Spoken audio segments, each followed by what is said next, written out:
Now imagine logging into your computer one day and then reading about your own death. Well, that's what happened to American journalist Deborah Vankin.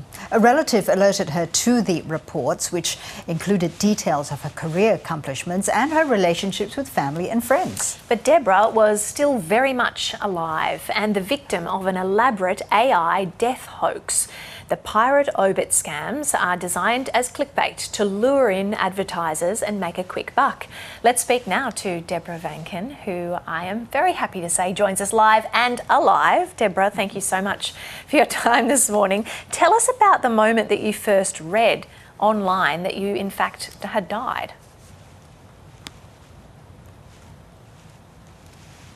I was getting ready for a meeting to go out with my teammates at the LA Times, and I got a call from my father, panicked as any parent would be, who said that he had seen my obituary online and that he'd heard about it from my aunt, who has a Google alert set up for my name. And she got an alert about it, and they were freaked out, and I was very confused. And I raced out the door to my meeting.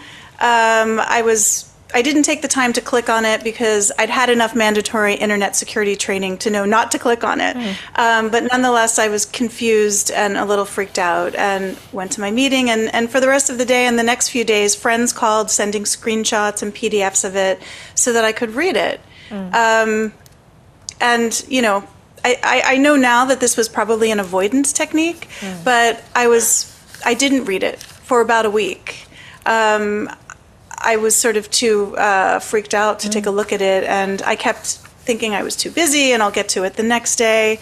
And then finally, about a week later, I took a friend to a surgery, an early morning surgery at about 5 in the morning. And after she went into the surgery, I was sitting in the waiting room. It was quiet and it was early in the morning, and I opened up the screenshots that friends had sent me and I read my obituary at great length. There were about 6 or 7 versions of them online. And how did that make you feel? I had a very strange reaction. I mean, I knew that it was a hoax, obviously. I was alive and well enough to read it.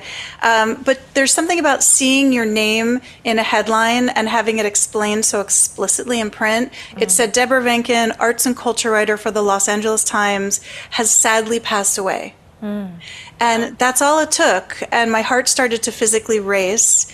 I felt anxiety. And then I was immediately very sad right afterwards. And then that was followed right away by feeling really silly for feeling sad and anxious because I knew that it was a hoax that I was targeted for. But nonetheless, just seeing it so explicitly in writing really puts a fine point on your own mortality. This is something that one day will run at some point for all of us. And to see it there in print on the internet just made me feel really sad. So what was going on then? What is this practice of obit scams? There's a lot of talk right now about obituary piracy and obituary pirates. And there's different types of obituary piracy. What happened to me was obviously targeting someone who's still alive. But also obit pirates will sometimes target someone who's recently passed away, whose name is trending in the news, and they sort of jump on that news so as to, for clickbait, basically. What obits pirates do is they're hoaxers, they're scammers that monitor Google Trends for breakouts. So they're looking for something that's trending in the news, whether that be a name of a person, a headline, a search term, an object, something that people are searching for. And that's why the term is trending on Google. I had written a story for the LA Times about my fear of driving on the freeway, and it had generated a little bit of attention. It went live, I think, on January 4th. And on January 5th, my name for a very short time was trending on Google. And these obit scammers saw that.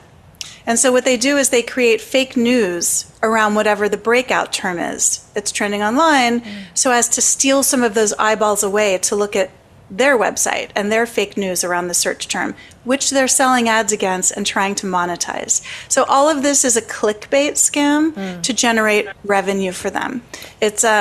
It's a revenue generating scam. And it happened to someone named Matthew Sackman in New York. He was a young kid, a college-age kid, who very tragically died on the subway platform in New York. And his name was trending online and he was dead. And the obit pirates jumped on his obituary and created fake obituaries around his name to try to steal some of that traffic away. And it was just tragic for the family who was already suffering so much. Absolutely. But it was the same idea. They were selling ads against it and trying to generate profit for themselves. Now, it's unclear how legal this obituary piracy is. Well, what are the options available, just briefly, for those who are caught up in this? If you're targeted by an obit pirate or for a death hoax, like any other hoax online, a lot of the way you would respond is the same, which is first and foremost, don't click on anything if you're targeted by an obit pirate. If you see an obituary for yourself, obviously you know it's not true. The first thing to do would be to report it to the local authorities. In Los Angeles and in America, I suggest that people contact what's called the IC3. It's an agency in the FBI, Internet Crimes Complaint Center, or a nonprofit like an Identity Theft Resource Center, which we have. And I'm sure in Australia there are similar nonprofits and federal bureaus to report it to. And then I would immediately change all my passcodes. So these are really obvious protocols that most people know, but it's worth being reminded. Don't click, report it, and then change your passcodes. And then specifically for a death hoax, I would also, if it involves a third-party agency, like say your work, I would contact your IT department. If it involves, say, your bank or a government agency, I would contact them and tell them about the scam and make sure the information is indeed false. Obviously, for a death hoax, you know it's false, but if it's another kind of scam, make sure it's false. And if there's a hoax about you, any kind, or a death hoax on social media, you can contact the social media platform, like I did, Google and YouTube, and ask them to take down the death hoax. For me, the death hoax included a YouTube component with live correspondence reporting from other countries in a studio and in the field that I died. And they went into great detail about it. And they talked about, you know, my writings for the city of Los Angeles and my teachings at Emerson College. And after a day or so, in a very bizarre twist in this hoax, they were reporting that I was in fact alive and well and, quote, thriving, and that reports of me being dead were in fact untrue and part of a death hoax. So it was very meta. They were reporting, you know, that I was part of a death hoax, still trying to use my name as clickbait. And so in those cases, I called Google and YouTube, and they did in fact take the videos down. So I would suggest people do that too. So you do have recourse. All right, Deborah Vankin, thank you so much. We're very glad to have you here on the program speaking about this. It's not surprising that it was unsettling for you, but thank you for sharing your story with us. Of course, I'm so glad to be here in person and share that with you. Thank you for having me.